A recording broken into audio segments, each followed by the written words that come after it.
Bonjour, je suis Alexandre Kulinix, directeur régional de la SMA BTP. À la demande de plusieurs chefs d'entreprise sociétaires de SMA BTP, je vais vous exposer les conséquences de la défaillance d'une compagnie d'assurance dans le domaine de la construction. Ces conséquences sont loin d'être neutres pour l'entreprise qui avait choisi d'assurer sa responsabilité civile et décennale auprès d'une société d'assurance défaillante. Il faut noter que le contrat en cours est immédiatement résilié. Les attestations d'assurance ne sont plus valables et l'entreprise doit très rapidement retrouver un nouvel assureur si elle veut continuer à exercer son activité professionnelle et ne pas perdre de marché.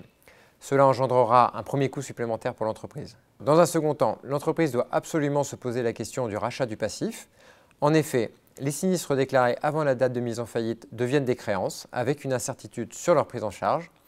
Et puis, les sinistres qui se déclareront après la date de mise en faillite ne seront tout simplement pas pris en charge. L'entreprise doit absolument se poser la question du rachat assurance pour ce passé inconnu pouvant générer les futurs sinistres. Prenons l'exemple d'une entreprise assurée de 2015 à 2018 chez un assureur aujourd'hui défaillant. Tous les sinistres qui se déclareront après 2018 pour les chantiers réalisés pendant cette période seront à la charge seule de l'entreprise. Se pose alors la question de sa solidité financière. A-t-elle les fonds propres suffisants pour supporter seule toutes les conséquences? Vous comprendrez qu'au premier dommage significatif, la pérennité même de l'entreprise se retrouvera mise à l'épreuve.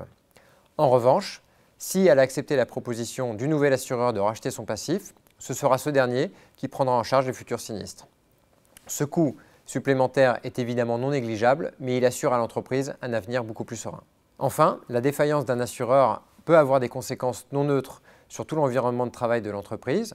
Les traitants, sous-traitants, co-traitants peuvent avoir des répercussions non négligeables. Au titre de donneur d'ordre, vous serez responsable si le sous-traitant n'est pas en capacité d'honorer sa responsabilité sur ses fonds propres. Il faut en avoir conscience.